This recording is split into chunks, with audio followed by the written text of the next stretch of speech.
And welcome everybody to Off the Hook Overtime here on YouTube.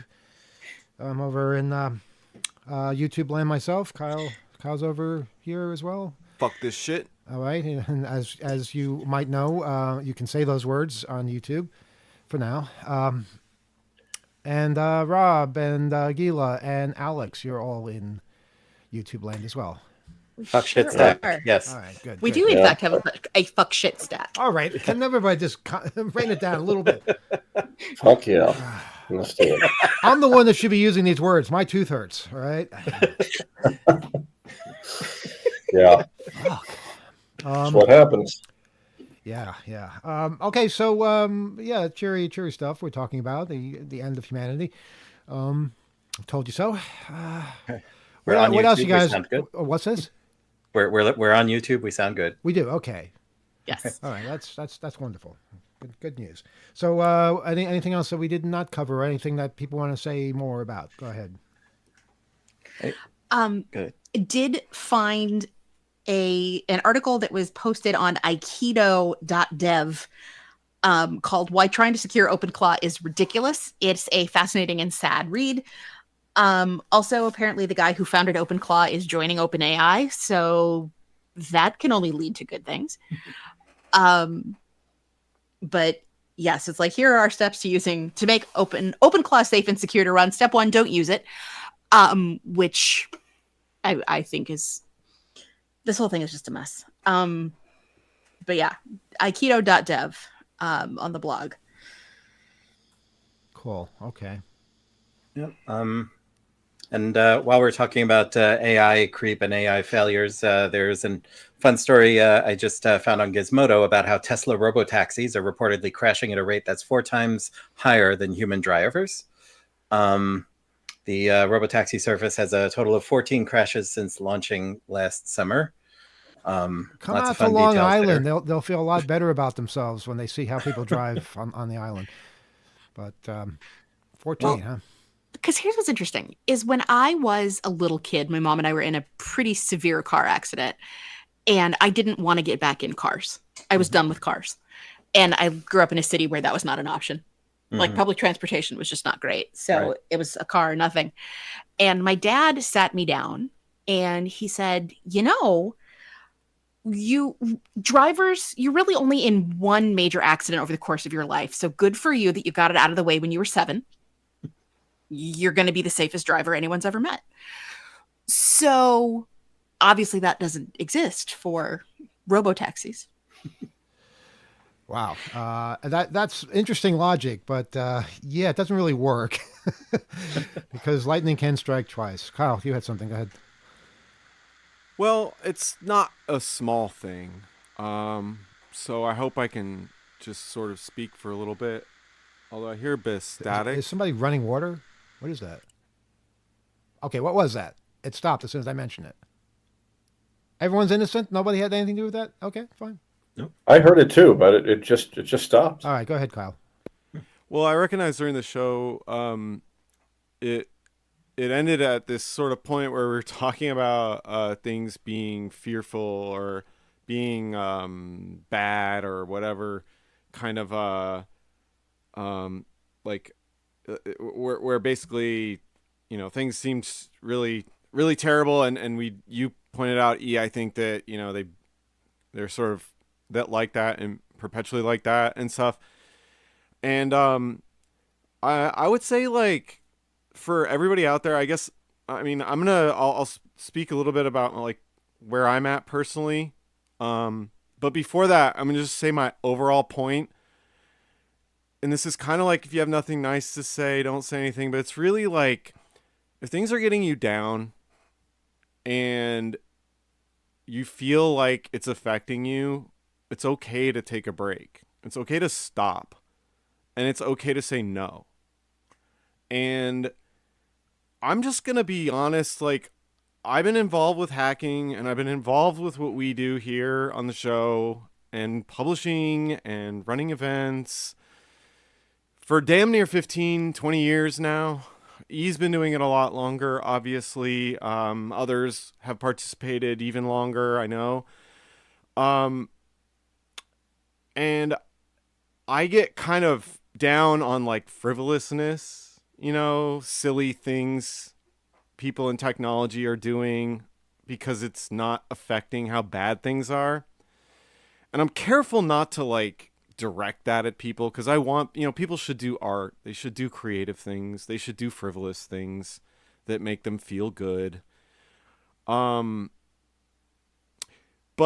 it can be really bad to measure your own personal successes by the state of things in tech or hacking or in society or in politics.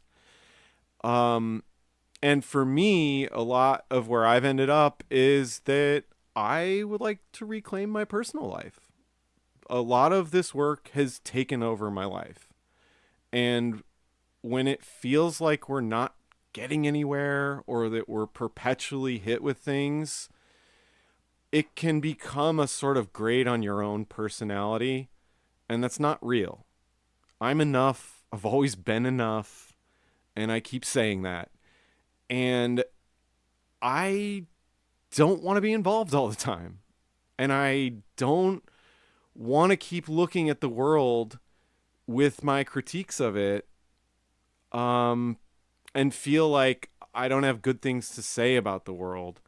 But the perils in that work, I think, is that you end up very isolated. You end up in negative places mentally. And it's not real.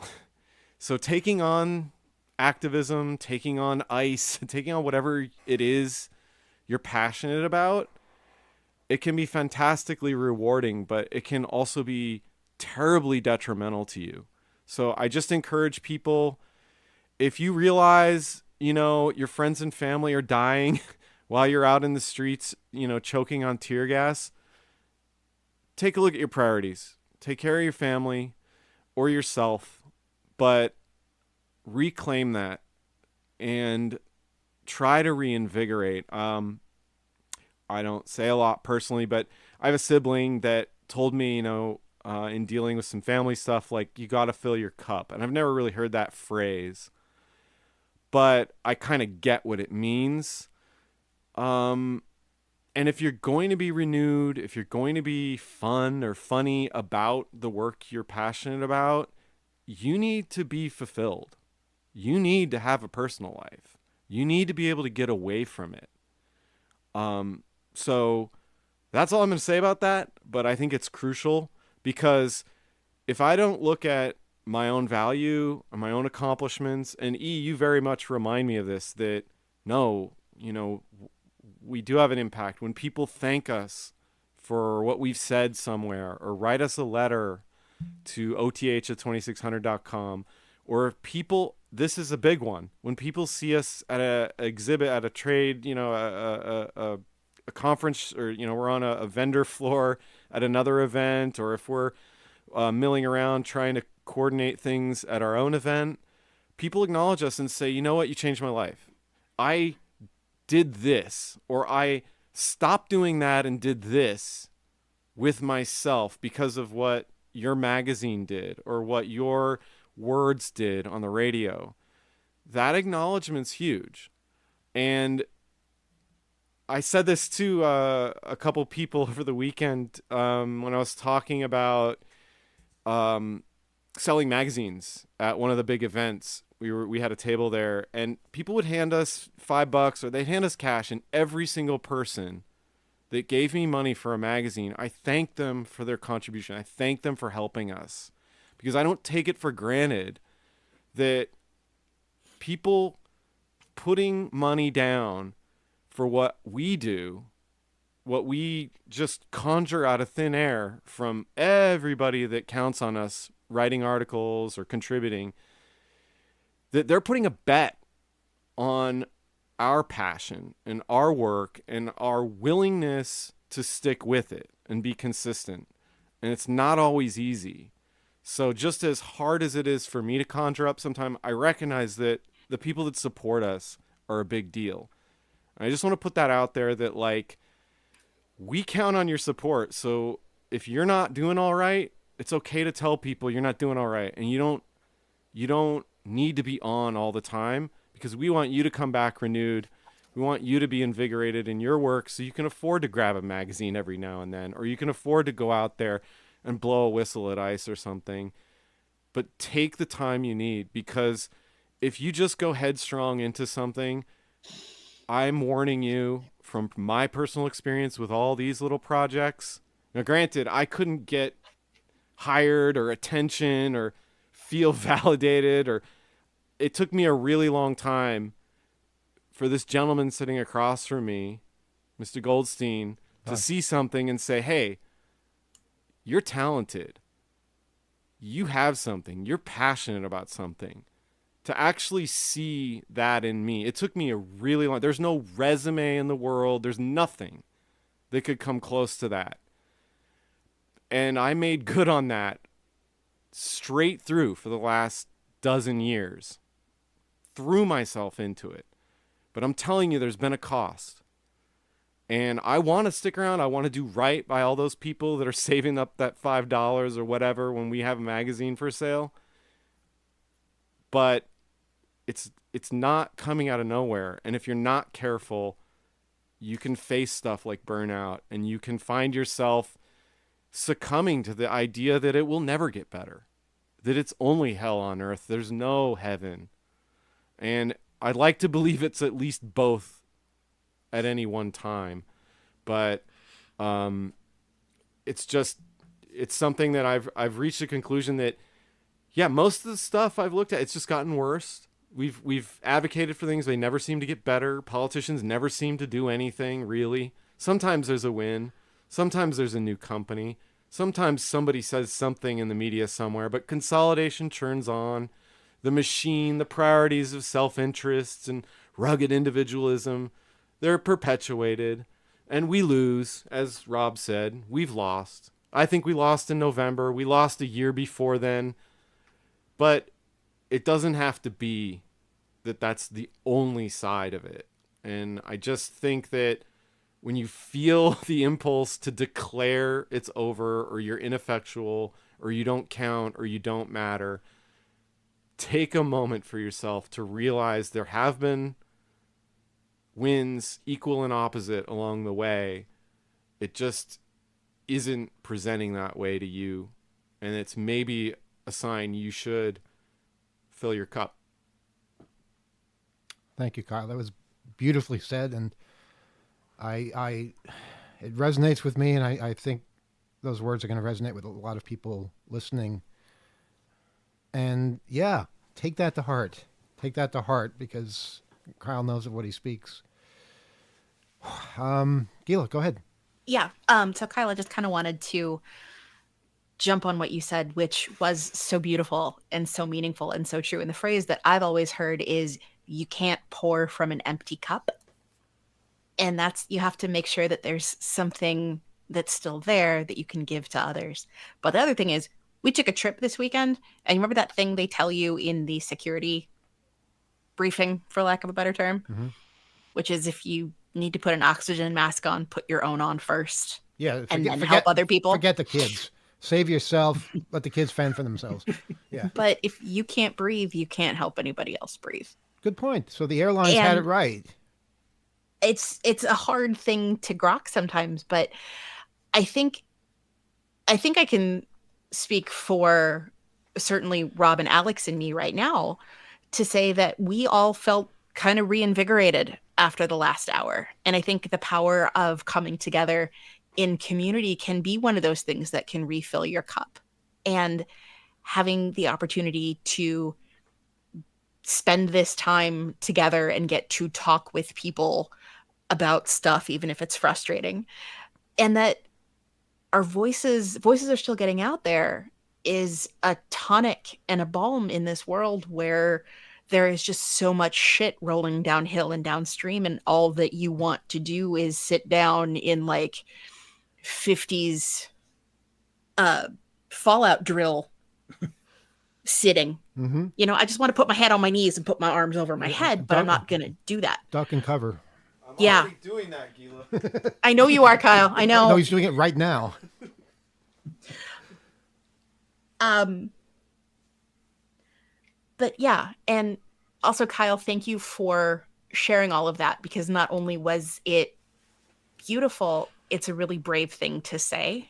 And thank you for sharing that with the 60 people who are with us right now. Also, hi, all 60 people Yeah, who are doubled while you were talking, by the way. here. The number just kept ticking up and up and up. Yeah, absolutely. I just wanted to share a little bit. I don't often talk about kind of the nuts and bolts, the background, the production side of everything, but we're human, all of us. So just Well, be good to yourselves as well. I don't have the answer, and I'm not particularly good at it. I feel the obligation. I feel a sense of duty to do right by people.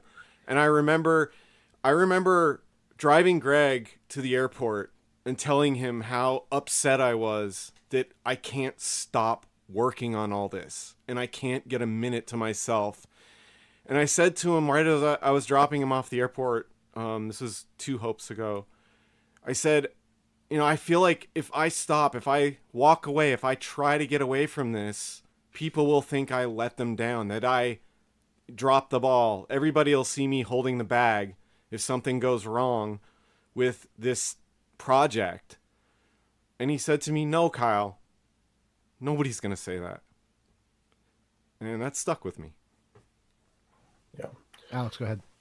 Yeah, well, I want to correct for the record something that you're wrong about, though, Kyle. And that's you mentioned that you've been doing this for a decade. It's been way longer than a decade. I remember actually probably maybe even before you knew it, but I remember, Emmanuel, you and I doing the 5-borough bike ride. I think it was either 2012 or 2013. Mm-hmm. It was 13 years ago, maybe 14 years ago. And you talking about what an awesome dude Kyle was and how smart and dedicated and just like all around awesome he was. And I think you were still out on the West Coast. And now here we are. Look at that. So thanks for those 14, 13 years, whatever it is, man. You're doing a good job. Well, we've been extolling Kyle's virtue since, I think, 2009. So there you let's go. not bicker about how many years it's been. It's been a lot of I'm years. not fishing for compliments, but that's Well, you're Speaking, getting that's them, speaking. so. Yeah. I was Yeah. trying Well, to say so it for others based on my Yeah. experience. But I hear you. I think what Kyle said applies to so many people who are listening, who are part of the community. And it's a problem that I've always had with the left is that so many of us can't seem to acknowledge when we succeed, when we actually are accomplishing something. It's a constant struggle. I remember, my first year of college when a friend and I, for some reason, got on a bus and went out to Illinois for the founding of the Young People's Communist Network or something crazy like that. We were part of the Revolutionary Student Brigade. I kid you not, that was a group at Stony Brook, the Revolutionary Student Brigade, whose number one blood enemy was another leftist group known as the Red Balloon. And literally that was what all the fighting was. And it's so typical in that you don't fight the actual enemy, you fight whoever's closest to you. And it just never ended. It just was ridiculous. And I've seen throughout, so many times where even when elections are won and people that we are really opposed to are defeated soundly, there's still no feeling of victory because it's not enough. It's not good enough. This person's a hypocrite. And happiness just, it's like it's barred from entering your world. You push it away. You're suspicious of it. And that is so unhealthy. You have to acknowledge, okay, maybe the world's not perfect, but damn it, this is a victory. I feel good about it. I'm going to feel good about it. And fuck those people who tell me not to, because there's always going to be people who tell you not to, who say it's not good enough. And, like Kyle said, you're enough, I think that's what that means, I'm thinking of the story, the humorlessness of those two groups. That you got to tell the story. Oh God! What do you mean? What happened? Yeah, in the auditorium. I Come can't on. believe I have to tell this story it's the again. best story. It's so, but it illustrates it so well. It's funny. My friend Al, who was my high school friend, we started an underground newspaper together. I think that's when my life started to change, when we started Revelations, which was an underground newspaper in our senior year of high school, which not only we used to thwart the regular newspaper known as Kaleidoscope, which still exists to this day, by the way, But we actually figured out how to get the school to pay for our underground newspaper because we had a little booklet that said your rights as a student. I think it was published by the ACLU. But that's when my life started to change, when I was actually able to publish something and do it on my own terms. And that stuck with me, obviously. But Al was also the guy that brought me to the radio station at Stony Brook for the first time. He just said, hey, there's a radio station about to go on the air, and you want to come with me? And that, I only just recently, in a chat with him, acknowledged that, you probably changed everything because, that changed my life. That changed the direction I was going in. I met so many people, learned so much about music and culture, and the acceptance at WUSB led me to do more things. And I dare say, I doubt 2600 would ever have come to be were it not for those experiences. So I acknowledging somebody and saying, wow, you really put me on a good path, and I didn't even realize it. Anyway, so we had lots of fun. Even though he didn't go to the same school as me, we still took part in many of the activities that were going on campus. And one of them was this crazy revolutionary student brigade. They were basically, they were communists by weekend, and they worked 9 to 5 during the week. And it was, it was fun because we're resisting the system. I remember Peter Cameo was the name of the presidential candidate for their particular brand of politics. And we were all about, okay, yes, time for change. It's always time for change. But we were the only ones that kind of saw the absurdity of it. And yeah, we took this 24-hour bus ride out to Illinois, furthest away from home I had ever been. Didn't tell my mother I was going anywhere. And we just wound up in this university. I think it was Champaign-Urbana or Urbana-Champaign. I'm not sure which one is the right one. Yeah, I thought it was interesting. They had a TV station there called WCIA TV, and it was a CBS affiliate with the I and everything. That was kind of funny. No one else saw the humor in that. But we were at one of these, humorless lectures where the word struggle was said in every sentence. And we just, Al and I just kind of had this mantra that we'd repeat over and over again to mock these people, not to their faces. We were, polite about it, but it would always be struggle, struggle, struggle, struggle, struggle, shit. Were you? That was what these people were all about. And yeah, but there was this one lecture where, so they were just plodding on about one thing or another, workers' rights, all these, people who didn't care about this group at all, but they imagined that they would crowd to their side once they were liberated. And in the middle of it, somebody, some woman somewhere, just let out this incredible display of flatulence. Like it went on for about 10 full seconds, as loud as you could possibly imagine. I could not imitate it now if I had all the special equipment, that was available. And that was just too much. I mean, these people were already funny. We were already mocking them. We already felt completely out of place. But to have that, displayed in front of us, and to be expected not to react, it's not humanly possible, at least not for us. And we just could not stop laughing. And, we couldn't stop laughing for a while, like, several minutes. And, someone said, if you can't be serious, you should leave. It's like, oh, God. And, the crazy thing about this group, they love disco. Oh, my God, they really love disco. It was, I just remember these things. It's all coming back to me now. But, yeah, that was, why am I talking about this? I made you tell the story. Oh, because we went out with this group of people and, yeah, we reacted as individuals. And, I think at that point we realized, okay, these people are full of shit and no reason we have to be accepted by them, but we tried something and we maintain who we are. And it's that thing of taking yourselves too seriously in that everything is terrible and falling apart or yes, things beyond your control are beyond your control, but how you react to them, having a sense of humor or finding joy in the work that you're doing or finding joy in the tactics you're employing, or at least diversions to rest up for when you need to devise something that disables cadres of humanoid AI powered robots. Like, you need that rest to be that creative, and we need people out there technically, creatively, spiritually, morally, politically. We need them all rested and ready to share ideas or demonstrate ways to resist or to innovate or to disrupt and disentangle all of these large firms from our lives, and really show the way and help us all plot a course through it, because people are really connected, really networked now across so many different disciplines. So let's not live the kind of fragmentation we know is occurring, but rather realize that we're having an effect. We are winning the larger, longer war, without struggle maxing. Struggle maxing. Wow. Thing is, they were right about a lot of things they were saying.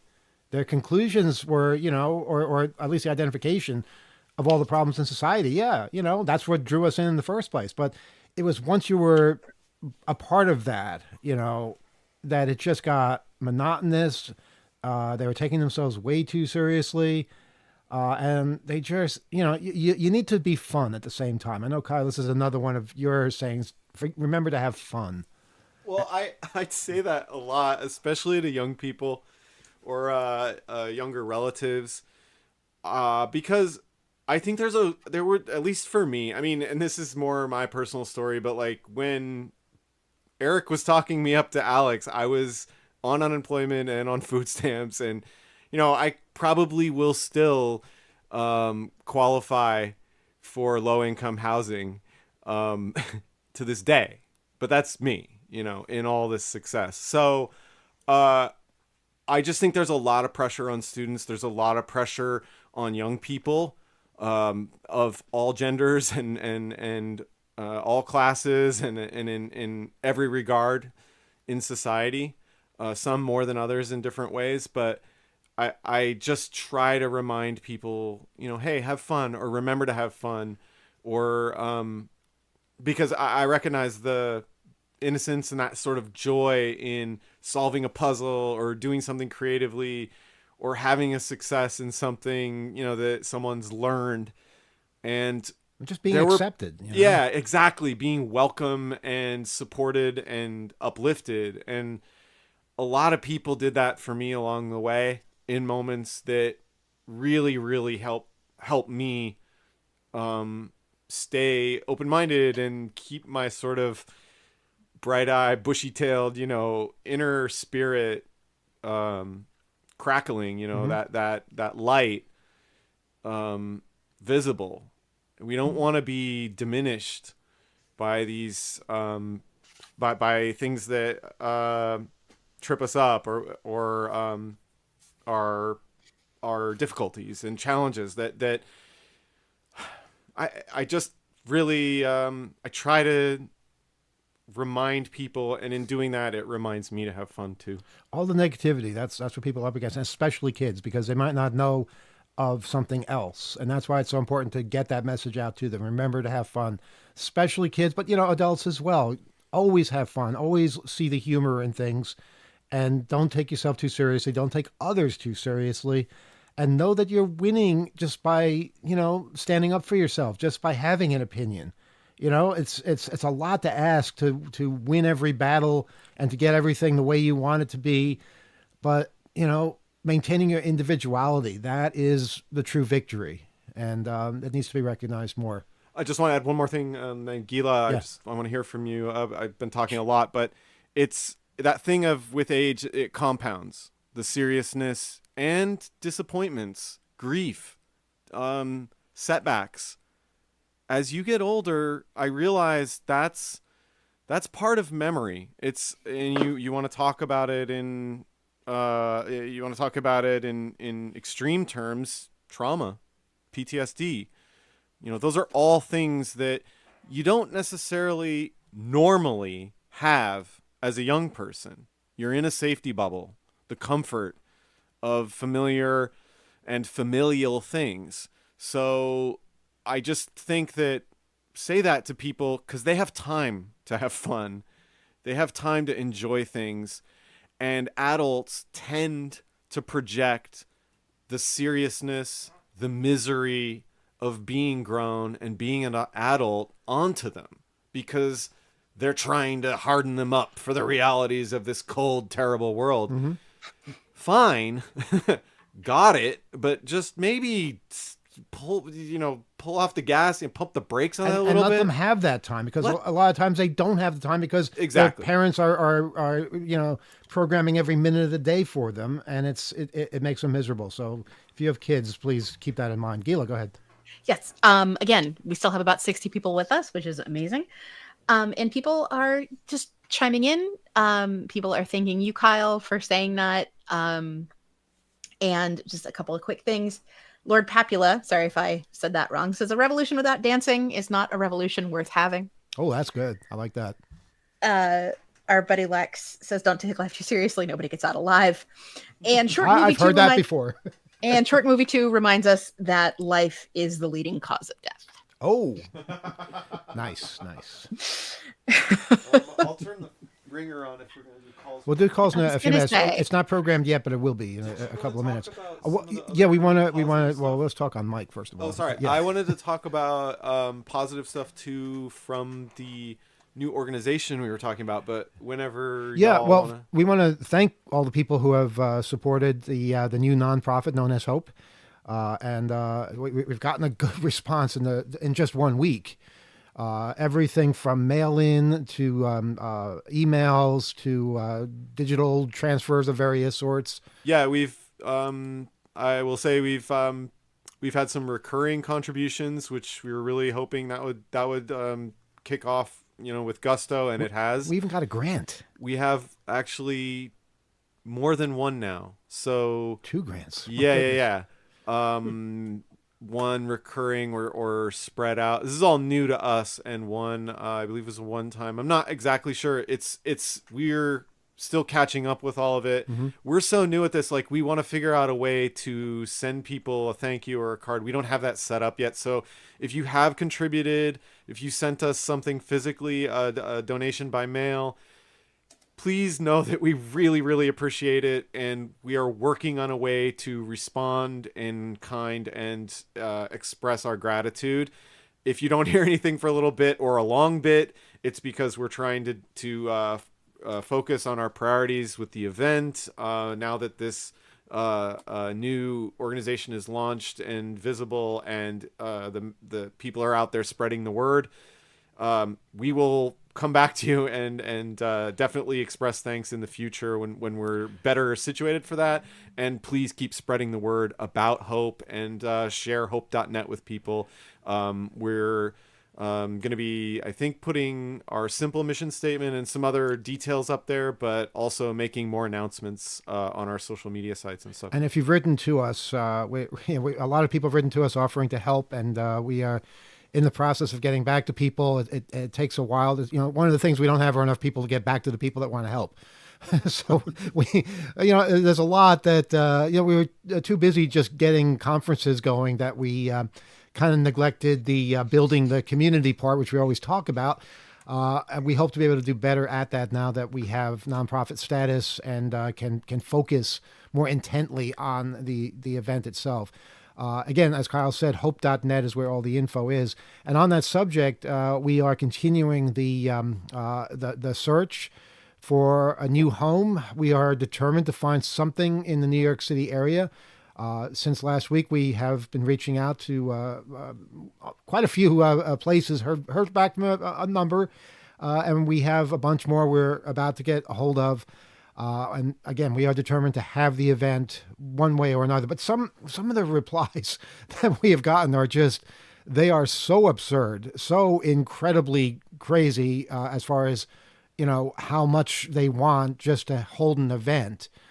Can I share this one? Because I don't think we're going to use them. I'm not going to say what they are. It's one of the hotels in Manhattan. And keep in mind, Hope started in a hotel in Manhattan. And the only reason that we stopped having it at Hotel Manhattan is because they tore it down. and COVID happened. And yeah, uh, but this place that we asked about, they quoted, this is for a single ballroom that holds about 500 people. Remember, we had that as part of a number of rooms at Hotel Penn and at St. John's as well. They want $20,000 a day to rent it. Oh, but that's not it. They also want a minimum food and beverage of $80,000 a day per room. I mean, I was wondering, are they just making this up to get rid of me or something? You know, it felt that way.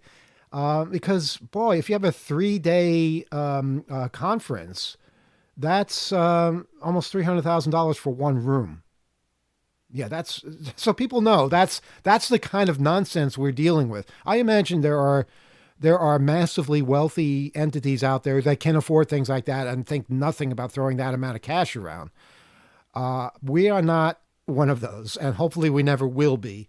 We are a lot more humble and we are a lot more sensible, and we are determined to find a place that is actually something based in the world of reality, which is orders of magnitude cheaper than that. And whether it's a hotel or some other type of meeting space, we do intend to have Hope this year. We are continuing everything we know of. If you have any ideas, write to hope@hope.net and let us know if you happen to own a venue, which I doubt. But, if you know people, if you have connections, let's basically put out all calls for finding a space this year. Just so people know, we had a space. We were going to meet at St. John's University, as we have done for the last 3 conferences. And it was hugely successful. This last one got, I didn't see a single negative review of it. We asked people to review if they were there. And people wrote to feedback at hope.net and gave us their honest opinion. There were, ideas, critiques for ways to make things better, but everyone thought it was a good event. And then months later, we were told that we were no longer welcome there after an investigation that we were not a part of or even aware of, because somebody saw an anarchist magazine on a table someplace. Pamphlet. It was a pamphlet. I don't even know what it was. A flyer, a pamphlet, piece of paper. Who the hell cares? The point is, we were never told about this. And in fact, I saw a picture of it. There was nothing to indicate it was even at our conference. And if it was, okay, big deal. It's this is what happens sometimes. You have different opinions and you have, things that might offend some people, but at least, talk to the people on site and see if a resolution can be reached before sneaking around to the higher administrative types at the university with the intent of just getting us kicked off campus. That's what one person did. So I guess in a way, this is a motivational talk about how one person has the power to make change. Well, one person had the power to make change. And are we going to let them cancel Hope for forever? I intend to fight until we can't fight anymore. I hope we find a place that if they see a pamphlet from an anarchist group, which, by the way, caused absolutely no trouble whatsoever. Anarchists are some of the most polite people I've ever met.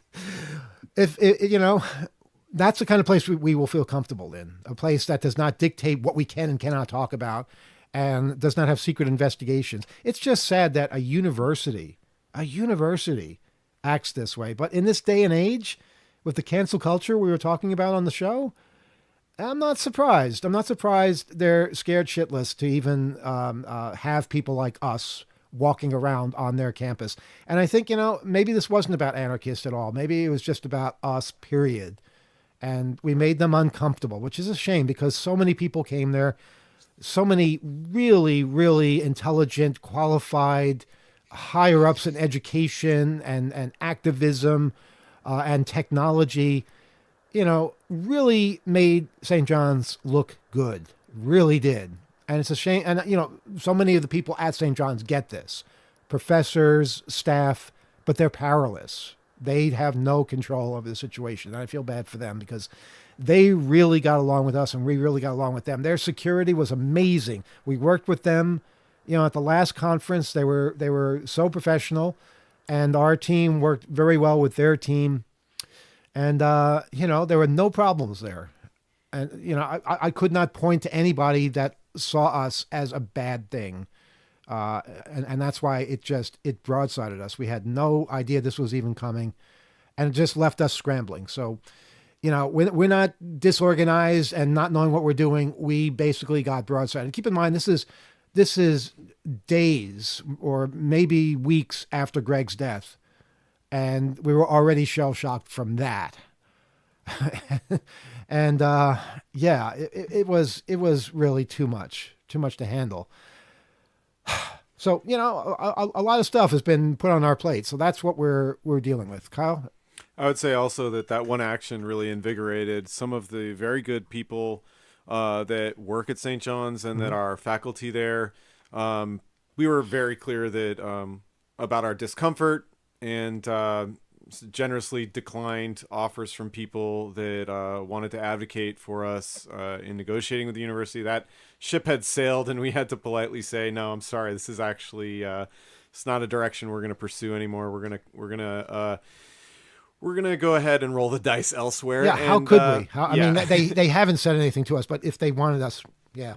But beyond that, as casual, detached observers discerning from afar, we've noticed that many of those people have continued on there to basically try to change some of the policies that particular institution has with other programs. And we are going to continue to, read the news and ignore their basketball team. And basically just we wish all of those good people there advocating for changing other things on campus. We wish them the best and to continue to do good things there. Speaking of wishing them the best, do you recall the first day of our last conference, there was this massive police graduation ceremony going on. I think it was in the gym. And all these junior cops were walking around. They had just graduated. And so many of our people were wishing them well, congratulating them. There was no animosity between law enforcement and hackers. No, we were all happy to be there. So, there are people who like to paint things in a certain way and make it seem like there's all this hostility where there really isn't any. It was an environment of education, as a university should be. And it's a damn shame that there are people at that university that don't seem to get that. But I don't want to dwell on this. The important thing is that we find some place, and that's what we're working on now. And it's a lot. It's a lot because we have a magazine to put out. We also have planning to do for the conference when it does eventually find a home. We opened up speaker submissions this week, even though we don't have a home yet, and we're not even sure that the dates of August 14th through 16th will hold, because if we do find a place but those dates aren't available, we would have to change. So there's a lot of uncertainty, but we're going to do something. We are committed to doing something. And if you have a talk you want to give, there's no reason you shouldn't start preparing that now. And we don't want to hold you back on that. So, and again, if you can't make whatever place or date that we finally wind up with, we understand if you have to pull the talk, but by all means, go ahead and do that. And of course, people who submit at this point will get special consideration because they're among the first. And it's a special sort of commitment to say that you intend to do this, or you're going to do everything you can possibly to do that. All right. Again, hope.net is the site to find out more information. Have we said everything we need to say about that? Oh, about that? Yeah. Yeah. I think we should take some phone calls because I got to go to bed here. It's Oh, late. that's right. You're in London again, aren't you? Yeah. You have an early flight Yeah, or it's- something? Okay. Wow. Do you want to do that? Well, Gila's got her hand up. Oh, yeah, so, Gila has yeah, to- you have to call on her. I do. Oh. Yes, I just wanted to report in. Tim in Connecticut says he thinks the structure of a campus environment was very good. And the fact that the decision was made without your chance to defend yourself meant there wasn't any way you were going to win. Yes, all of this is true. And Lex thanks us for all the transparency. I wish other organizations were this upfront and honest. Oh, that's Thank really you. kind. That's nice to hear. Thank you. All right, with that, I think we'll throw the switch. And who wants to give out the phone number? And on the last digit of the phone number, that is when the phone line will become live. So don't dial yet. All right, I'll do it this time Oh, since go ahead, Alex. I'm up latest here. So it's And you're Make telling us sure you future. get it right, Alex. Don't screw it up.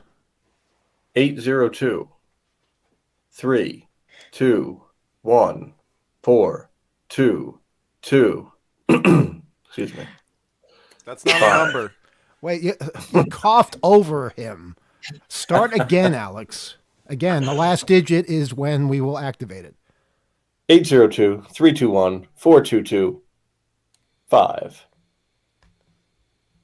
And it's active now. It's active. How All many right, rings? look at that. 1 or 2 rings? What are we doing? I don't know how fast can Rebel dial. Yeah. Well, let's do find Brian. out. As soon as I see the caller ID, then I'll hit it. What do you mean? I heard the phone ring. Yeah, your phone call is there. Oh, okay. You think that's funny? It always happens when he calls so quickly. It's like when I answer right away, Uh-huh. I get nothing. But he's gonna call back. He's already calling back. I know. Uh-huh. All right. As soon as I see it, I'm sure he's auto dialing. You I'll rec- just do it as soon as it rings You because I know it's recognize? him. Well, you know, I wish we didn't have caller ID. I like the surprise. Was I not supposed to say that? No, that's fine. It's been around for a while. If you don't want to have your caller ID, folks, dial *67 first, and that'll block it. I would also like to point out that we currently have 64 people in the chat right now, and we'll see what the numbers do after the call. I want to see that number go into the hundreds at some point. Been Yeah. doing this for a We'll long get there. time, and I just want to see that. Do we have a call? Okay. Good evening. You're on Off the Overtime. Go ahead. Yes, go ahead. Hi, Emmanuel. How you doing? Yeah, get that checked out. What? You have a cough there. Just make sure you're okay. No. I was clearing my throat to just make sure you can hear me. So, okay. So, let's see. I liked Kyle's little speech about that, how he got into 2600 and how he got involved and all that. I'd like to mention how I got involved in 2600. All right, why I not? do. Yeah, let's go back to memory lane here. And Okay. All right. I'll just do it briefly because I want to demonstrate some phone numbers. It was back in the early 90s, and I was in college, playing with computers and phones, and came out of college and was, interested in how things work and why different sounds were making, phones were making different sounds and stuff. And somebody just told me about Off the Hook, the show. And this was in June. This was in the summer or the spring of 1992, I think. And then I listened to the show, and then I was amazed about that there was a show about telephones and different sounds. I heard the show, and then that's when I called in June. my June question, of 1992. my question, Rebel, is what made you listen that first time?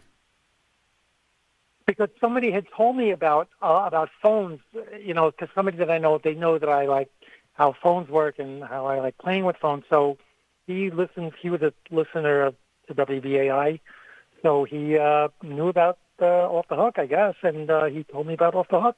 And do you remember who that person was? Yes, he died a few years ago. Oh, I'm sorry to hear that. I was going to suggest you thank him for all the joy that that his actions brought you, but that's sad to hear. But wow, 1992, that's pretty incredible. And then I went to my first. And when I went to my first 2600 meeting in June, no, it was the first call was in June. I think the first 2600 meeting was in October. I remember, and I remember Fiber Optic saying, "Who is this guy?" And Emmanuel said, "Hey, I was a listener on the program, on the show." Yeah, I can. It was like, Uh-huh.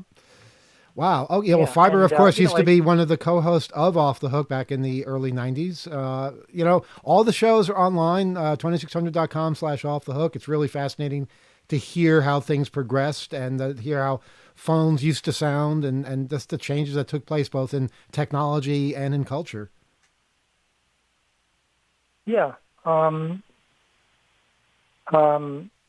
I learned an awful lot from asking questions in 2600 and how things work and why, people like Fiber and Bernie S. that tell you why different things, phones sound the way they do and how computers are hooked up and, how things are. And, and reading 2600. I remember the first article I wrote for 2600 about phone switches and how to tell, what kind of phone switch you're on. That's right. Yes, Rebel has written articles for 2600. I didn't know that. Yeah, I wrote a couple of articles. This is back in the 90s. This is back in the late 90s, mid-late 90s, mid-90s. And have you run out of things to say, Rebel? yes, I will demonstrate. Well, let me just see. Hold on. Just 1 second. Okay. I'd like to mention, mention that there are 800 numbers that have a lot of vanity numbers. That's why we're running out of 800 numbers, because everybody wants a vanity number. Like waiting on 1-800-GYM guys. Okay. Yeah, and let's. I'm going to call an 800 number that I have two of them here. I don't know which one does which. So let's see what we have there. Make it quick, Rebel. Yeah.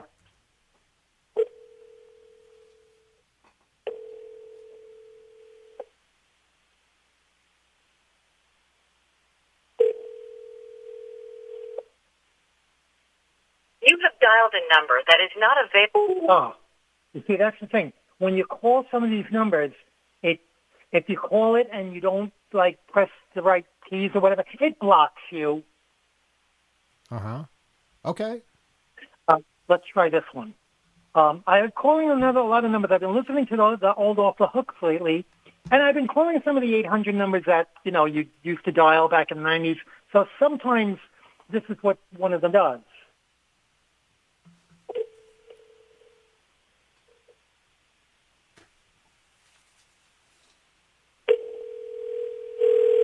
Fascinating. You have dialed a number that is not available. What, will you tell me why you go to all this trouble to set something up and then you talk over it when it happens? No, it's just blind. It's all right. Well, I didn't hear anything. All I heard was a ring, and then you talked over whatever they were saying. Let's do something here. Hold on, I'm gonna do this on three. You get one more. You get one more, Rebel. We have other people waiting.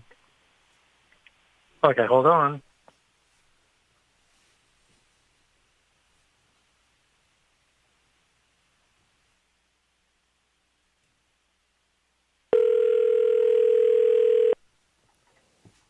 You have dialed a number. Okay, apparently it doesn't work. Rebel, Anyway, all right, that's enough. So closing remarks here, and then we got to move on. Okay. 800 numbers, the same 800 will say, for directory assistance, press 1 or whatever. Mm-hmm. And it's not directory assistance. It's congratulations, you have been selected to receive a medical alert device or whatever. But all the 800 numbers that, a lot of 800 numbers are saying that. In other words, 1-800-54-9X, when that old number from 9X, right, would have that. And 1-800 call ATT or something would also have that. And 1-800 operator or something would have that. I remember that one. Let me close by asking you a question, maybe extending it to the rest of the listeners. But do you have or know of the same phone number that existed in 1992? In other words, do you have the same phone number you used to have in 1992? Does your family, do your friends, anybody? My parents had the same wired line phone number, yes. So the same wired line phone number for you or your family still works today? And it still works. Yes. It doesn't have to Actually, it still does be a go with it. wired line. It could be, you could have converted it to a cell phone, but the point is the phone number still is it'll get to the same people. So that's interesting, and that's kind of rare. And my friend who I grew up with, he has the same phone number since I. All right. Well, I think that's important. I think in Europe, for instance, people live in the same community for generations. We can't even keep the same damn phone number, so I think it's good when you're able to do that. So, Rebel, thank you for helping to impress us. Go ahead quickly. I've had the same mobile phone number since like the late '90s. Or that's nice, but it's not the same. I mean, there are people who have had the same phone number since the 1960s. In fact, I like to open up the phone lines to people who have had the same phone number for many decades, or that's been in their family for many decades. We've had the same phone number here at 2600, 751-2600. We don't have the same one that we started with in the 1980s because the phone company changed the area code. It used to be 516, now it's 631. So that's not our fault, but we've had the same landline, so that's not nothing. Anyway, Rebel, thank you for your call, and we will talk to you again soon. Okay. All right, bye. Okay, 802-321-4225 is our phone number. Kyle, yes.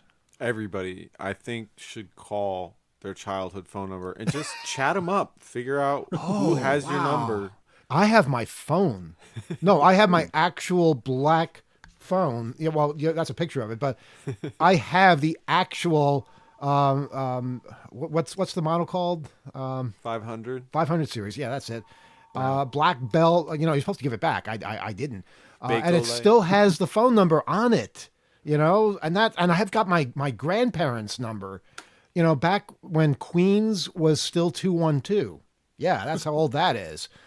These things matter because just dialing because already redial. Dialing is unique. It made a certain sound. Like my grandfather was a doctor. He had an office line and he had a home line. And the office number, when you dialed that phone, had a distinctly different sound to it than the home line. And that's true of every phone I've ever known. So, these things matter. If you have something like that in your childhood home, save it. Don't throw it out. These things, it might not have much use technically, but emotionally, yeah, it's really good to acknowledge these things, hang on to them. They're as good as a picture, at the very least. All right, Alex, you're nodding off, and we can't have that. So you need to go to sleep. Yeah, I got to go to sleep. I'll stick around for one more call. I mean, it's already almost 2 a.m. All right. I don't suppose you have a flight first thing tomorrow morning again, do you? No, thankfully I don't fly out till the next day, so that's good. But yeah. Okay. But it still is late, and I'm jet lagged, so Do we have another call, Kyle? Yeah. All right. Good evening. You're on Off the Hook Overtime. Go ahead. Hello, it's Lou Rachu from Washington, D.C. Hey, we haven't heard from you in a while. This is my first call of this year. How about that? Wow, mid-February. What's on your mind?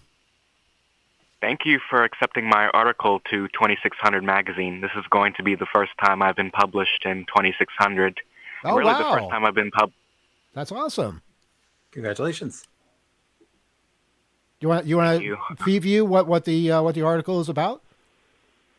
It's just about modifying certain kinds of BIOSes on desktop computers so that you can install NVMe drives in them, very fast solid-state drives, and have them bootable. Because not all older PCs don't have support for that in the BIOS, and this article will show you how to add that support into older BIOSes. Cool. Yeah. You can make older computers fly. I would just say keep up the good work. I know you're doing a lot of cool stuff with hardware and software, so keep doing that. Keep writing about it, documenting things. It really reaches a lot of people in this and other communities. Who's under a flight path? Somebody's got an airplane above them. It's got to be the people in that's me. Queens. Is it you? Oh, It's our caller. Oh. No, Yeah. I think it's me. All right. Well, I know Rob and Gila have airplanes going over their home all the time. I just said keep You up do, the but good that work. That wasn't one of ours. I mean, It I was am yours, actually below a flight path. Okay. We have military helicopters over us, but that's it. I grew up under one. And That's right. You did. Go ahead. I'm also using a new type of microphone that is more likely to pick up adjacent sounds. It's got good sound quality. I'll say that. Is it a landline? No, it is actually not. It is not anything like I've been using to call in previous weeks. This is a desktop computer. Well, you sound fantastic. Wow, desktop computer. Yeah. Hello. Yeah, I'm using a VoIP setup, so it's just straight, microphone to internet, nothing in between. Well, I think you're in contention for the best sound quality of the week this week. So wow, congrats. Yeah, people, just throw away your smartphones. Just use the computer instead. Wow. Anybody remember when that was in its infancy? What was it? See You, See Me? Remember that program? Yeah. Black and white. Yeah. That was like, oh, they'll never replace telephones. Yeah. I do remember that. And the internet phone that was made by, remember Vocaltech? It was, remember that? there was something called iPhone. I'm serious. Yeah. It was called iPhone before the iPhone. Is that from Cisco? Because I believe Apple actually licenses the trademark iPhone from Cisco, I believe. That I don't know. Someone can maybe look that up. Has anybody ever heard of Camfrog? What the hell is that? It's like a video conferencing thing. I know that I've known people who are non-hearing who use that for sign and relay and stuff. Okay. There's so many programs. I mean, that's probably still in use, maybe not, but it's all built on something else. So I love hearing the old and then how people bring it into the present and everything in between. That's so good. So good to share about though, and keep tinkering with. Yes. I would like to bring to light the attacks on Off the Hook that occurred on January 21st and the week before. Did you say attacks on Off the Hook? Oh yeah, What's he talking about? the robots. Robots? Yeah. Did I miss something? Was I out that week? Robots came Does to this the involve show? Rebel? Wait. Oh, this is the fake Rebel Yes, voice? I did this. Yeah, we knew I you. did this. You got owned. No, we knew it was you the whole time. I mean, that wasn't really that much to figure out. I got you good. Well, you didn't get us. I mean, Yeah, tell yourself. we were even saying it at the You, bro. time, I think. But well done. I mean, yeah, it sounds pretty cool. I don't know why you want to replicate Rebel, but okay, you did. Oh, that's why. Alex- Well, it confused him. Alex- I'll say that. Alex was incorrect. The product that was used wasn't 11 Labs. It was actually character.ai. I just patch. It's just a little thing that runs in your browser where you can like create different characters and have them chat with you. And I just patched that into the phone network using this, VoIP client on my desktop computer. And it was pretty fun, even though it takes a little bit. It'll be even more fun when you do one of us, and and I'm staring somebody in the good. face, and they're talking to me, but their lips aren't moving. I'm not willing. I'm not willing to into do that. existence. Somebody else will have to figure that out. Wow. Well, maybe it's the pilot who's about to enter your house. Maybe he'll do it. Yeah. Do you hear that plane overhead? Yeah, I think we're picking it up a little bit. Yeah. Yeah, That's it me. needs I see it right there. It's lights are blinking. Is it a World War II reenactment or And, something? What's yeah. going on there? it needs a little. Sounds like you're getting turbine Donnie oil. Darko out there. Yeah, exactly. Alex, you don't have a clever line for this? Come on. It writes Well, itself. I'm wondering if it's. Are you at National? Are you near National or are you near Dulles? Don't you mean Reagan? Isn't No, it Trump? National. You call it Look, national. I see another one Wow. up there in the sky. You're not even going to call it Trump, are you? When it's called Trump, you're not going to call it that, are you? Oh my God. Yeah. Well, that'll be next, right? As much as we call it the Ed Koch Queensboro Bridge. Apparently, I No, think nobody calls it Ed Koch Bridge. Nobody calls it that. That's what I'm saying. Yeah, that's true, but it says it on the bridge. Kyle, go ahead. there was a Register article just today. I think that they registered that as a trademark. Trump International Airport or something. Who did? Their organization. Oh, the Register did? No. The Register put an article out, I think, that said the Trump organization trademarked You gotta that get name. that registration. Don't get Oh, yeah. boy. I'm sorry. It's a hard sentence, but yeah. Apparently, Oh, yeah. that organization trademarked it, and Well, good for them. They can trademark whatever they want, but nobody's going to call it the Trump Bridge, right? no, hell no. So, It's just they take themselves that seriously. That's It's one hilarious. trademark that is never going to be challenged. Yeah, exactly. Who's gonna actually? Anyway, it's not even worth really talking about. What else is going on? Oh, about that, about the rebel calls. The first week. Wait, was it the first week? No, I didn't play any music on the Another first week plane of is coming. I hear it. Rebel Insanity. The week after, on January 21st. Yes. Wait, okay, I'm not remembering, but on the 21st, there was a part where I called in again, and you just heard sounds of Emmanuel's voice being, sequenced. That was live. I was just doing that live. Okay. So now you know. I probably Well, thought it was not just that somebody important. listening to the show or And something. knowing is half the battle. Yeah. Well, cool. I'm glad you're having fun. That's the important thing. Yes. You're taking Kyle's advice seriously. Keep up your antics, and share your projects. You're doing a lot of good creative stuff. Yeah, so. these are good articles to write as well. How you can have fun and it's we can talk about the dangers of these things. We can also have fun with these things to demonstrate the dangers of these things. You know what I mean? There's plenty to write about. I'm doing all sorts of things. Cool. Well, I mean, thank you for publishing me. Thank you for, the great show.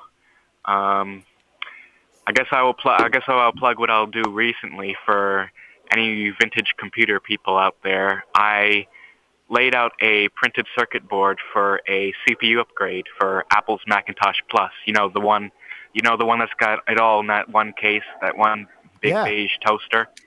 Yeah, you can. Yeah, I'm looking at one now. I think. It's a Macintosh SE. Yeah, I have one right in front of me, not right in front, but close by. There's a class of accelerators for those computers, the ones that use the Motorola 68000 microprocessor that allow you to upgrade it to a 68030, a full 32-bit processor, but it's on. Well, you put it on an 8-bit bus, so it's a little bit bottlenecked. But essentially, there's a class of accelerators that was called the Micromac Performer. The company Micromac, they're not around anymore, but somebody in 2018 reverse engineered it, and in 2022 they published a reproduction circuit board for this little upgrade card. And late last year, I wanted to build one of these myself, but I saw the circuit board. It cost $30 for 5 pieces from one of the PCB manufacturers in China. So I thought, well, I'm just going to install it in my Macintosh Plus. I don't need all this stuff that's for the Macintosh SE or Macintosh Classic. So I learned how to lay out my own printed circuit board so that the upgrade would just work in my Macintosh Plus. And I think I was able to make it 50% smaller and 77% cheaper to get the board done through the PCB house. And I assembled it, I built it, I put it all together, and it worked first try. Really great. People are really interested because it's much easier to build. There's no complicated surface mount footprints. It's almost all through hole except for the passive parts. But the surface mount parts are quite large, so it can be done by hand. Point is, much easier for somebody to assemble by hand, much cheaper, much easier. So yeah, go check it out. There's a page on my website, studioraichu.net, if you own a Macintosh Plus. Yeah, Cool. I encourage people to check out the explainer video too. It's really well produced, and I saw you liked it on Blue Sky, Kyle. Heck yeah, no, I was really really impressed. So everybody check that out if you're into vintage hardware. Give the address again. StudioRaichu.net. That's RAICHU.net. Okay. StudioRaichu.net. Cool. Well, thanks for doing what you do, and keep writing, because sounds like you've got a lot of interesting projects to share. Yeah, I love you guys, but I'll get off and let somebody else make their point. Okay. Good hearing from you. That's a good exit. 802-321-4225. We're going to take one more phone call because, wow, it's late. We did a lot of talking, but Also got a lot said, so that's kind of cool. It doesn't always happen. 802-321-4225. 802-321-HACK. It's basically what we're trying to say. Hey, my tooth doesn't hurt anymore. It's because you're saying all the right things. Because I'm gabbing. You're Yeah. exercising. All right. Yeah, you've it's good. loosened up your jaw.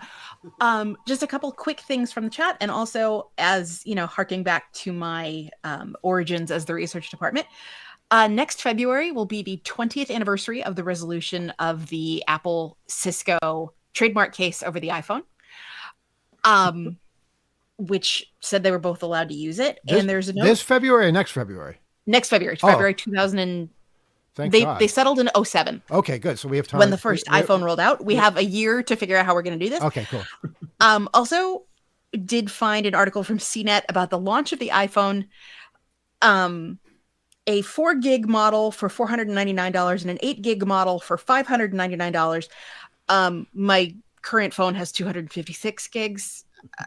I'm just saying, I don't understand what anything is anymore.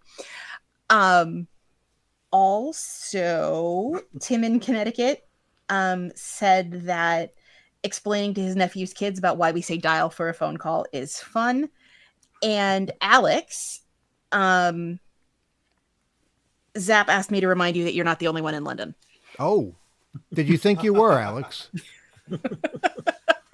He did. He did think he was. No, it's funny. I was thinking about Zap being here too. That's true. Yep. Wow. He needs to come by and have a drink with me. Absolutely. Something. Yes.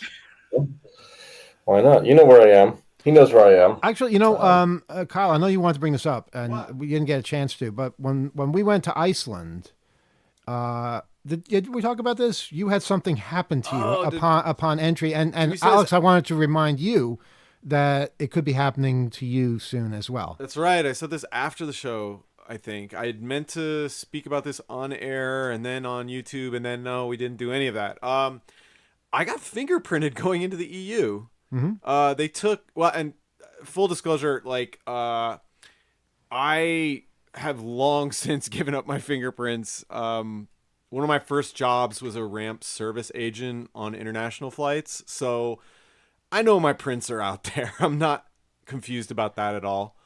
And I wear protection. But I had to give up my right hand to the EU in Iceland. How did they say it? He just fumbled this electronic thing under the window and said, yeah, I need to go ahead and get your fingerprint there. Just put your right hand down, and you had already gone through because you had a special lane for the particular... well, I'm an EU citizen, so I didn't have to go through that crap. The credentials you were providing didn't require you to even be in the same line. I had to sit on a long line, and then I had the pleasure of doing that. Didn't want to hold us up anymore, and kind of felt like, you know what, this must be the cost of the day and age we're in, and the transgressions of the particular regime that is in control of my citizenship right now and my nation state. So I felt like, okay, here it is. The EU's coming to punish Americans by taking biometric data. So yeah, yet another big government agency with some terrible third party is going to mishandle my information and my biometrics. And someday down the road, the best case scenario is I'll get half a penny from some class action somewhere. And in the meantime and thereafter be hung out to dry ad infinitum. Well, this is part of the new EU entry/exit system known as EES. It started, it started in late 2025, which is exactly when it happened to you. U.S. citizens traveling to most European countries in the Schengen area are required to have their fingerprints scanned and a photo taken upon arrival. It replaces passport stamps, which we all hated. Hate having to collect these things and show them to people. And now instead we have digital biometric data collection. And Alex, you said this didn't happen to you? Alex? It did not. It didn't happen to me. But I think the last time I had entered the EU was right before they made these these regulations come into force. Because I was there, I was for the ICANN meeting. It was in October, and I was in Ireland, which is part of the EU. Weren't you Yeah, just in regular the EU Ireland. a couple of weeks ago? I thought you were in Was the EU. I? I thought you were there. I don't know. I can't keep track of where you were. Yeah, no, I don't think so. All right. I was in London a Just couple of weeks ago. just in the UK. You haven't been in other European countries. This year, I don't think so. I think I've just been back and forth to London a couple times. I know this year you so were in far. Italy. You were in Italy at one point. Yeah, that was in over the summer. Okay. Yeah, in Sweden. I was in Sweden, and When were you in Sweden? that was also October, I Huh. believe. All right. What Yeah, about Ireland? When were you there? October. All Yeah. right. So No, Sweden, I think, was even next time you September. go to the EU, you're going to get fingerprinted. So think Yeah, about that. probably. I just want Yeah. I want people to be aware, in general, beyond the show, in our listening audience. Just know that this policy is part of travel now, and don't be surprised. It was incredibly jarring. I'm on my third extended passport by now. I've traveled for many, many years. I don't really care about dating myself, but I have been across many borders, and I've never, ever crossed a border and been asked for my fingerprints. And I guess, okay, sure, now I know how it feels, blah, blah, blah. But it had me a bit sad. You were in a bad mood for at least like a couple hours after that. Yeah, on a certain level, I'm really sad that that's the world we live in now. But yeah, like you made reference to, everybody coming into the United States who is not a U.S. citizen has to go through that. And I can't help but think this is some tit for tat stuff going on here, and it's not something that I think we can ever go back from. Oh, I'm on my fourth passport. Wow. All right, let's take this phone call. Good evening. You're on Off the Hook Overtime. Go ahead.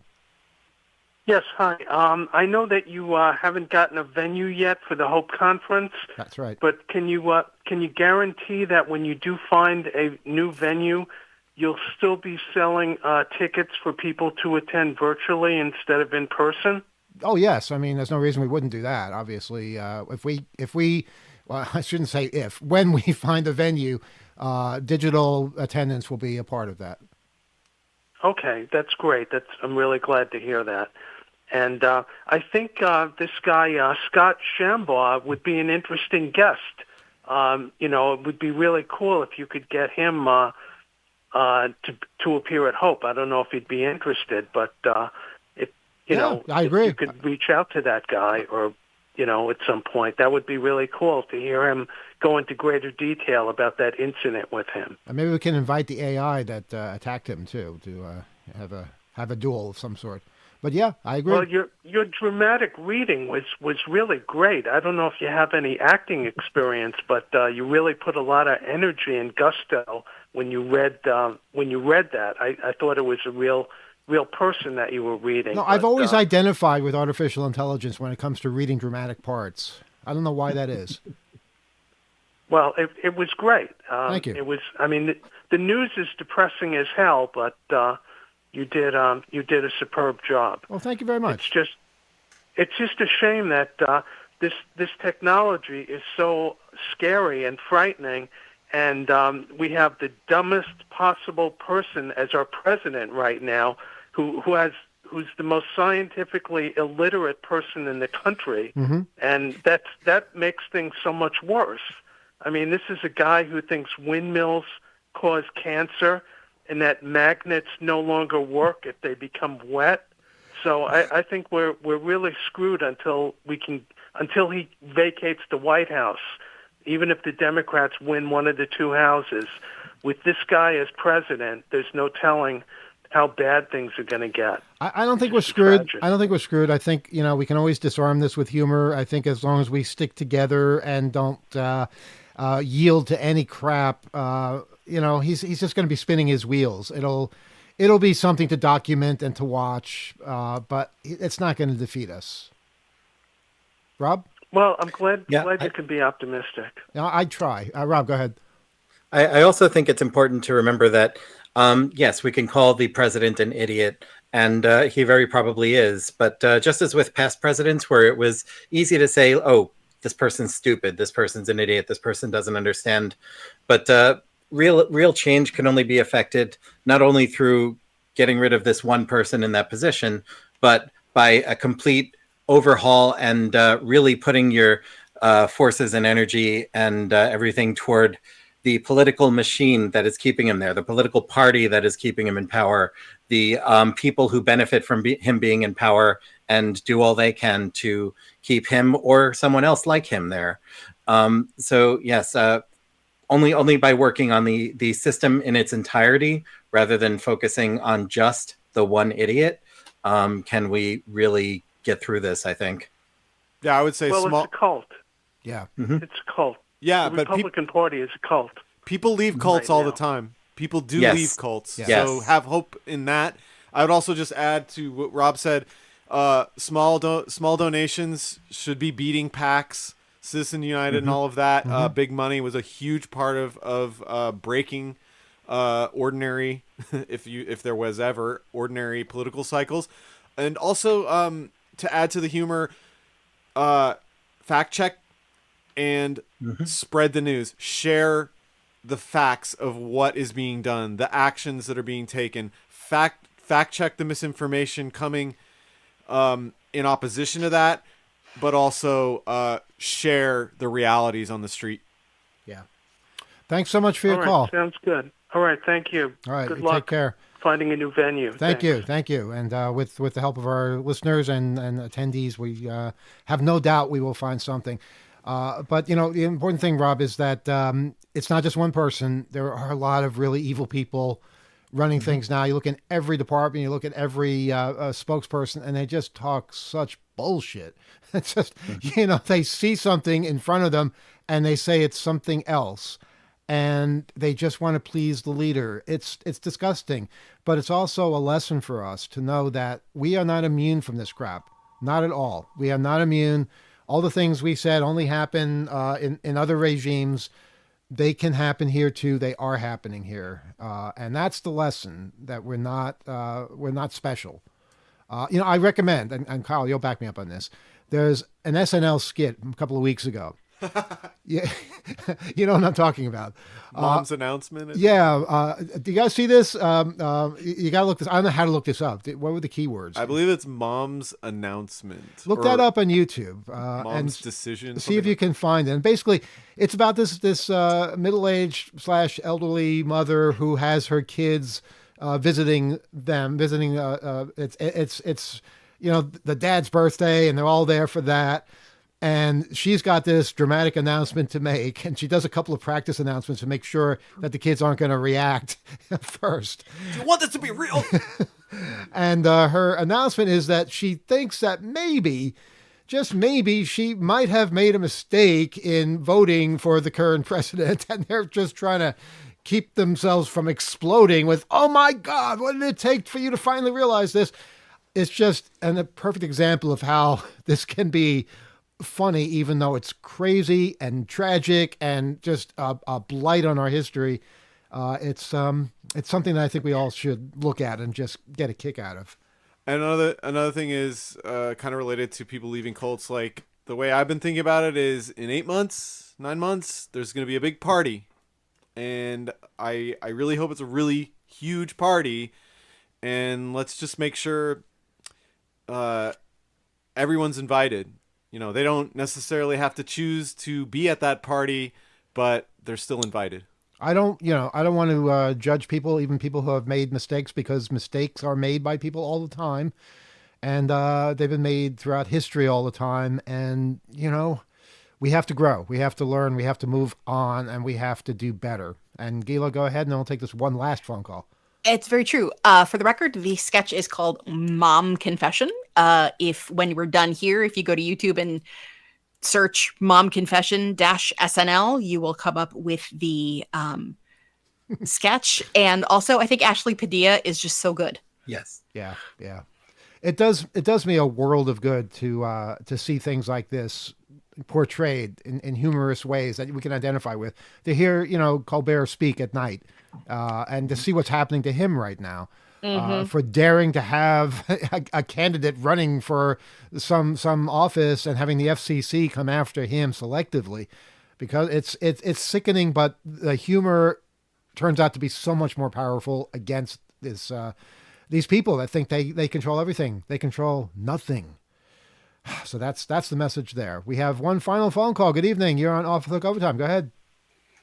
Finally, well, speaking of phone numbers, I want to tell you that I am calling your old number, the 833 number, which you're no longer giving out, but it seems to be the only one I can get through to you. Why? What happens when you call the other number? What happens? Well, I think I caught it right before the other caller got through, because timing is everything, and after 44 seconds, the Google phone announcement went on. Right. That just means somebody else is on the phone line. You just didn't get through. I mean, the number doesn't make a difference. No, I hope so, but I'm just letting you know in the interest of accuracy. Okay. The other thing is I'm calling you from the same phone number that I've had since 1984. Nice. Although there is an interesting twist to that because it used to be a copper wire. Okay. I've been battling Verizon to try to keep it such, and they have put me on what they call a temporary voice link, which has been temporary for years now, which means they're not getting a penny. But at the same time, when I call out, there is the number that you see now, which didn't exist in 1984. There was no 347 prefix. So people can reach me up numbers, my old numbers, but that one is only good for calling in, and this number. And when I call out, there is invariably this phone number that this displays.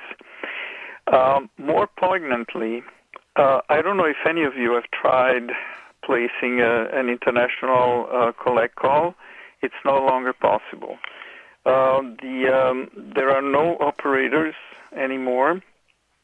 The only one is called 1-800-COLLECT, and it belongs to a company. It used to be MCI. I forget if AT&T, MCI. Yeah, I think it was MCI, but I could be wrong.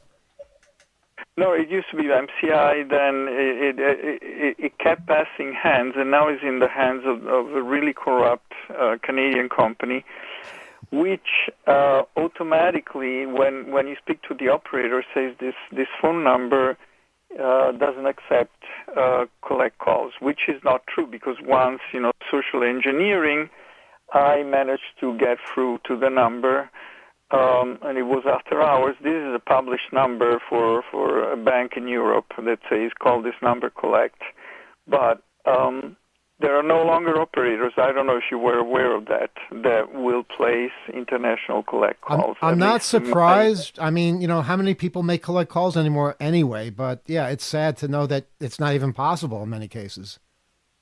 Well, it's beyond sad, because if you happen to be stranded and that's your lifeline, imagine if I were calling my bank and not because I need new operating instructions because it's merging with another bank, but I were stranded in America with no resources, and they could perhaps replace my card or make other arrangements. Right, so but imagine if you're stranded in America and you want to call somebody in America. Odds are they have a cell phone. You can't call that collect either.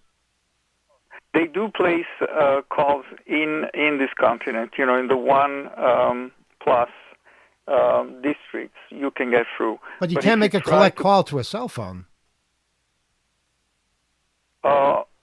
I think they would place it if it were in this continent.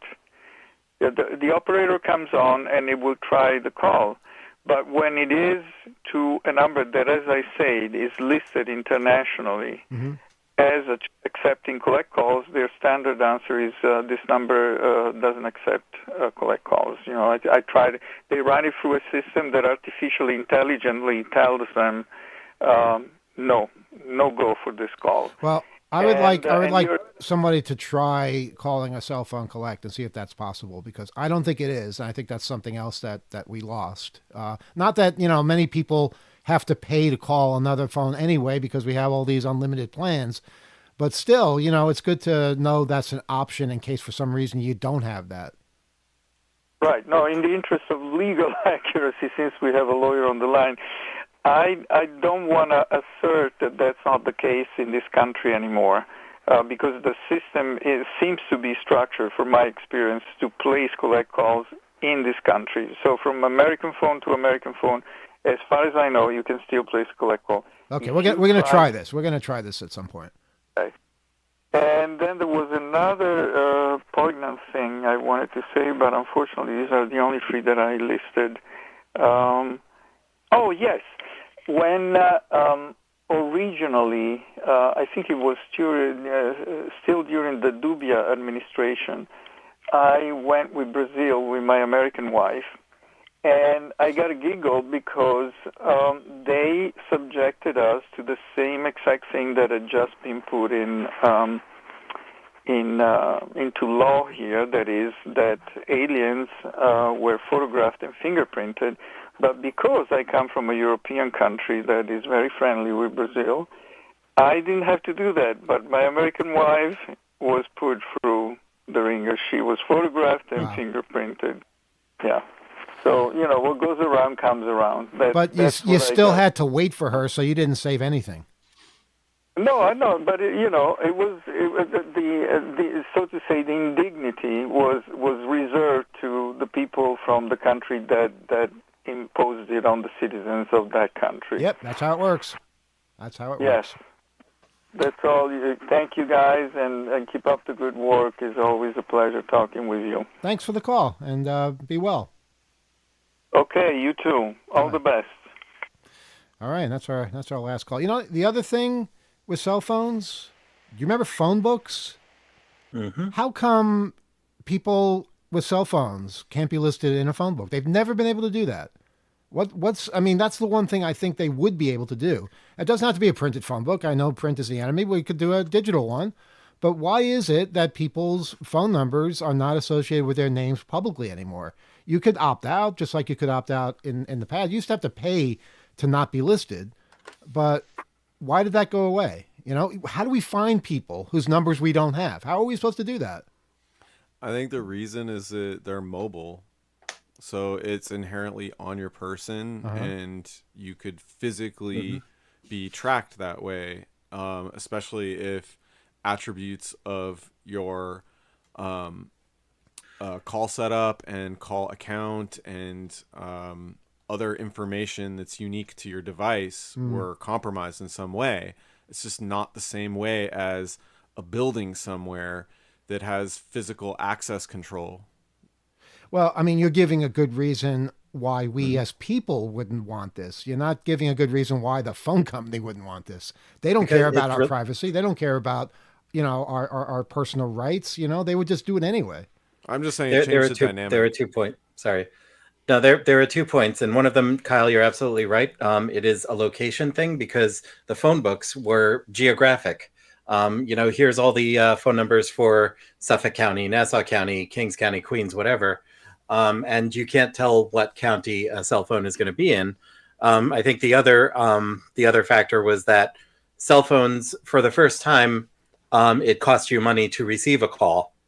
And so I think they didn't want people to publicly list phone numbers when if just some rando calls that number, it's actually going to cost you money if you pick it up. But is that especially in the early days of cell phones? Is when that it was still 5 minutes. Is that still the case though? Does anybody still pay for incoming phones? No, incoming phone calls. I don't know. I think there must be some case, but I can't think of it. But I feel like most plans now are unlimited.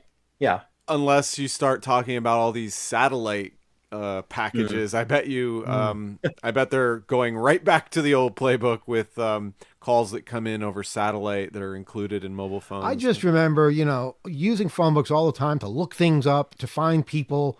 And, if you don't have that, how do you find people? How do you look things up? It just seems like we're cutting ourselves off from a lot of potential connections that unless we're already connected to them, how are we ever going to make those connections? I used to collect phone books as a hobby, and I would find ways to get ones from far away shipped to me. And sadly, that collection is long gone. It all went moldy in a basement where I used to live. But the idea that I could have, just a chunk of someplace far away was very interesting to me. I've got phone books from the 1960s from, I think, Manhattan. And it's fun to look up celebrities who might still have the same phone number. So that's always interesting. I had a friend that was, is a friend, and they were scraping the internet for every phone number in the world, and then they were going to monetize it, and then they realized what they were doing, and they decided they didn't want to do that anymore. Well, they were going to pay for the hosting, and then it was like, wait a minute, this is way too organized for all of this. This could go badly. Did that come in the form of a dream?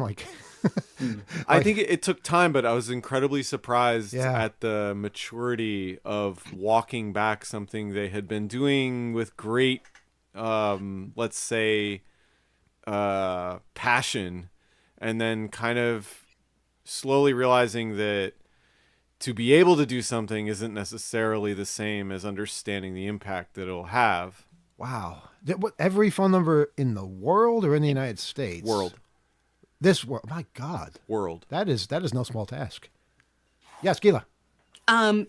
One of our commenters said something helpful, which was prepaid users do pay for incoming calls. Oh, okay. All right. Well, maybe we just don't list them. Yeah, because prepaid users, they prepaid, so they're not, they don't have like a bill that keeps coming, right? Unless I don't understand how it works. I don't know. I just think there should be something. There should be, maybe people can opt in. Well, let's start using phones as phones first. That would be nice. All right, listen, we've gone on way too long, and I believe people are requesting that we stop, so we should. Thank you, everybody, for listening, and thanks for all the support and your ideas and your calls. It means the world to us. Keep checking hope.net. Again, if you want to give a talk at Hope, whenever it is, wherever it is, you can submit that now, and we will certainly keep you in touch with our progress in finding a venue.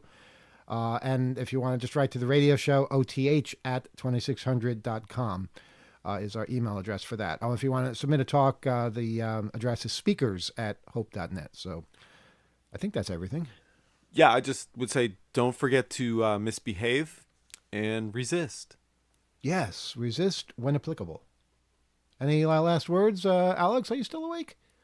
I'm awake, barely. I'm going to bed. Yes. I'm not going to. I'm not going to go to the after party. You have your nightcap on and everything. Like, is that traditional in England? Yeah, it is. Yeah, it is. You have to wear that here. It's a weird thing. And the candle is fire safe, I hope. And all right. Well, definitely. Yep. Very cool. It's LED. It looks like a real candle, but it's so Dickensian. Yeah. Dickensian. We'll be visited by three spirits. Yeah. Yeah, that's it. Well, yeah, I'm not going to the after party tonight. So yeah, I'll have to skip out on that one. Anyhow, geez, what a long show. Yeah, right, I believe you requested to not stay on for very long because you were going to go to sleep, and and just to spite you, we had the longest overtime ever. Jesus Christ! Yeah, this is something. Yeah. Anyhow, well, I'm going to bed, everyone. So good night. Good night to you all. Bye. Alex is going to bed. The party is over. So we will see you in 2 weeks for Overtime, next week for Off the Hook call-in show. And again, if you are a caller to Overtime, please don't call the radio version because that's a whole different set of people that don't listen to Overtime that we only hear from then. So, yes, we'll hear from you in 2 weeks, I think. Don't forget to... Oh, no, I'm just kidding. What? Do whatever you want. Like and subscribe. No, You're don't say that. Like and subscribe. You can hear about this hype thing. You can hype YouTube videos. Yeah, hype the shit out of us. Yeah, I don't really know what that means, and we're not really a video because if you've been watching this for an hour and a half, you've noticed that we haven't done a damn thing, and this van's just been sitting here the whole time. So it's not much of a video. It's audio is what we're all about, but you can still hype that. I don't know how to do it. I don't know if it only works on cell phones. Look it up somewhere. I don't know how it helps us. We don't even have ads, but yeah, just experiment, break things, whatever. See you soon. Good night. Bye.